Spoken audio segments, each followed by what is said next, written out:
morning everyone, welcome back to my channel that is History की Journey with Kirti, and now I am going to discuss about the class 10th history ICSE board. And yesterday we have already discussed about the political causes. One of the important political causes I have already discussed, that is the doctrine of lapse, ठीक है, जो कि Lord Dalhousie ने किया था. And we have discussed that Jhansi में इन्होंने किस तरीके से कॉन्कर्ड किया था. नाउ द D1 वर्स, उसके आगे हम कंटिन्यू करेंगे. सी, अभी मैं आपको इस तरीके से बता रही हूँ. इफ़ यू वांटेड मैं इसको रिकॉल करूँ, you can just tell me in my comment box. I will just recall this things again. Okay, तो लेकिन हम अभी आगे बढ़ते जाएंगे because the chapter is little bit lengthy and it is very important to know the every concept in a very detailed manner. So unjust annexation of Awadh, मतलब किस तरीके से इन्होंने अवध को अपनी अंडर में कंट्रोल किया. क्या इन्होंने गलत तरीके से इन्होंने कंट्रोल किया, कितना मतलब कि कहीं ना कहीं अवध में जो रूल कर रहे थे उनके साथ कितना गलत हुआ. Awadh was a protected feudatory state with control over the internal administration only. देखो, उस टाइम पे ब्रिटिशर्स क्या कर रहे थे, मिलिट्री हो, मनी हो, टैक्स हो, उन सबका कंट्रोल कहीं ना कहीं ब्रिटिशर्स के पास हुआ करता था. लेकिन जो अंदर की जो चीज़ होती थी, मतलब अगर किसी किंगडम में कोई तकलीफ़ हो या कुछ भी हो, वो सारा का सारा काम किसका होता था, किंग्स को देखने का काम होता था. तो उस टाइम पे यही चीज़ चल रही थी. ऑन February 13, 1865 में लॉर्ड डलहौसी ने अवध को अपने अंडर में कर दिया. क्यों कर दिया? उनका कहना था कि नवाब वाजिद अली शाह जो कि एडमिनिस्ट्रेट ढंग से नहीं कर पा रहे, इसलिए उन्होंने कहा कि हम आपकी जो ये अवध है उसको अपने अंडर में कर दे रहे हैं और हम आपको क्या कर रहे हैं, कलकत्ता भेज दे रहे हैं, कोलकाता जैसे कहते हैं, और हम आपको पेंशन देंगे. पेंशन क्या देंगे? एनुअल तौर में, मतलब कि ईयरली बेसिस में 12 लाख रुपए देंगे. अब ये चीज़ करने से क्या हुआ?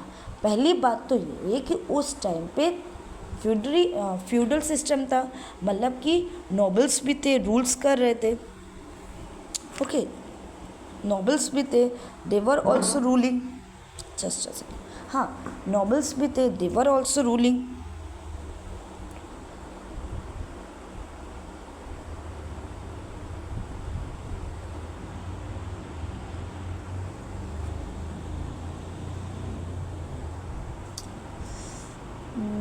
हाँ, nobles were also ruling, officials were there, soldiers were there. तो उन सबको क्या कर दिया, इन्होंने निकाल दिया. अब वो बेचारे जॉबलेस हो गए. जो राजा था वाजिद अली शाह था, उसको तो 12 लाख एनुअली तौर पे दे रहे, लेकिन जो नोबल्स थे, ऑफिसर्स थे, उनका क्या हुआ, वो जॉबलेस हो गए.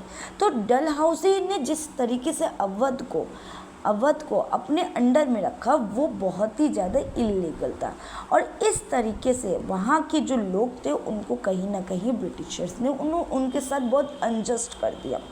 No annexation of Berar, unable to pay the डेप्ट. बेरर में निज़ाम जी डेप्ट नहीं कर पा रहे थे, पे मतलब जो कर्जा था वो नहीं कर पा रहे थे. तो लॉर्ड डलहौसी ने क्या किया, 1853 में उसको अंडर में कर दिया. ना Nizam owed a huge amount to the English company on account of the contingent forces as the Nizam was unable. वो नहीं पे कर पाए, तो जो डेप्ट था उनका वो किस पे चला गया, 1,80,000 पाउंड्स में चला गया. इसलिए एक न्यू ट्रीटी, मतलब एक नया तरीके का समझौता साइन हुआ, जिसमें Nizam give Berar to the English को दे देंगे for maintenance of the contingent. वहाँ की मेंटेनेंस करने के लिए लॉर्ड डलहौसी ने इन स्टेट्स को अपने अंडर में कर दिया. इस तरीके से ब्रिटिश एम्पायर को क्या किया, एक्सटेंड किया. और वहाँ पर इनको इन जगहों पे मतलब कि एक्सटेंड होने के कारण से क्या हुआ, वो लॉन्गर टाइम पीरियड के लिए वहाँ के रूलर बन गए. और भी अच्छे तरीके से उन्होंने भारत को क्या किया, एक्सप्लॉइट किया. मनी को वो कैरी करते थे, इंडियंस में कुछ नहीं यूज़ करते थे, उसको ले जाते थे इंग्लैंड, वहाँ पर जाके अपने देश को उन्होंने ग्रो कराया. ना unfair attitude towards the Mughal emperor also. अभी तक तो हमने नवाब वाजिद अली शाह जी के बारे में पढ़ लिया, जहाँ अवध में बहुत ज़्यादा हो गया. मुगल्स के साथ भी इनका सेम एटीट्यूड था. ठीक है।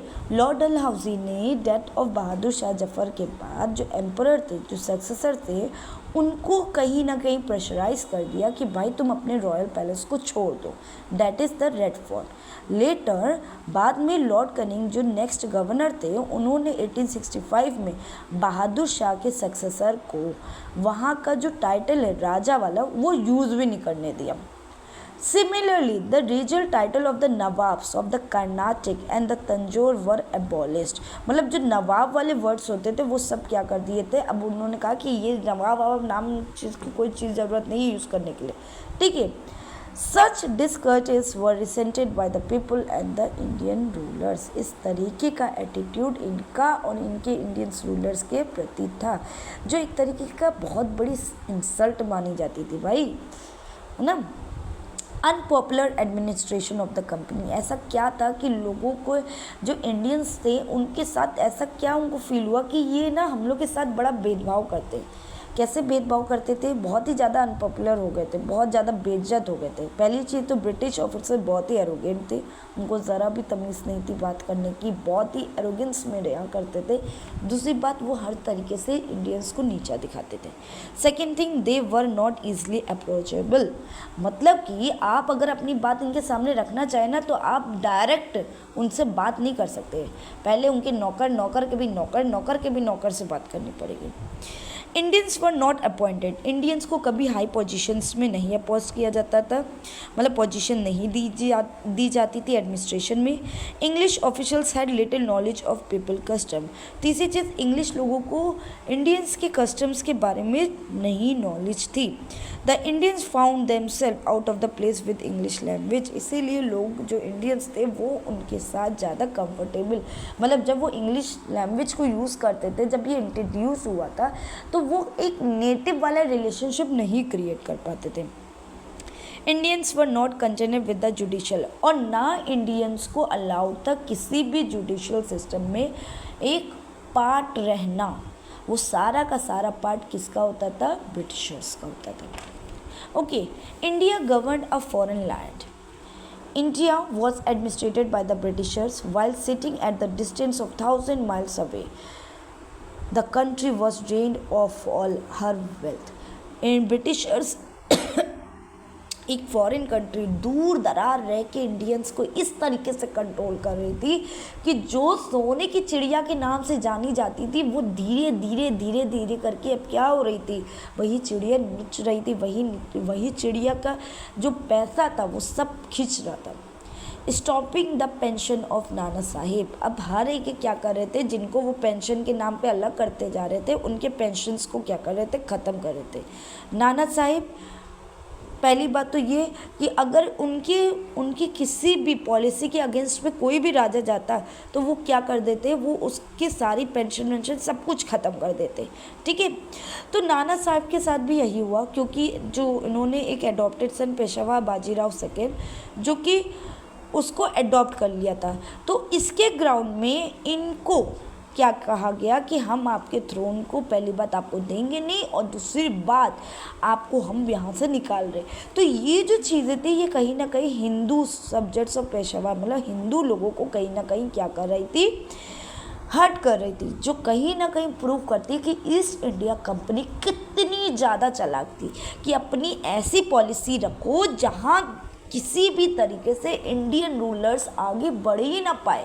अगर अगर बाय किसी कारण से इनका कोई नेचुरल सक्सेसर नहीं है, नहीं है, तो क्या हो रहा है, वो किसी को अडॉप्ट कर रहे हैं तो वो अडॉप्ट करने वाले को वैलिड मानेंगे ही नहीं भाई, तुमको आगे बढ़ने ही नहीं देंगे, तुमसे वो कुर्सी ही छीन लेंगे और तुमको ऐसे ही छोड़ देंगे।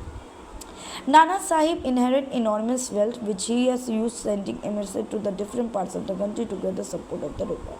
तो नाना साहिब ने भी क्या किया, उन्होंने पैसे इकट्ठे किए थे वो अलग अलग पार्ट्स ऑफ द कंट्रीज में भेज दिए, मतलब कंट्री के अलग अलग स्टेट्स में भेज दिए, जिससे कि इनके अगेंस्ट में, ब्रिटिशर्स के अगेंस्ट में रिवॉल्ट में मदद आए। रोल ऑफ रूमर्स बहुत हुआ करती थी।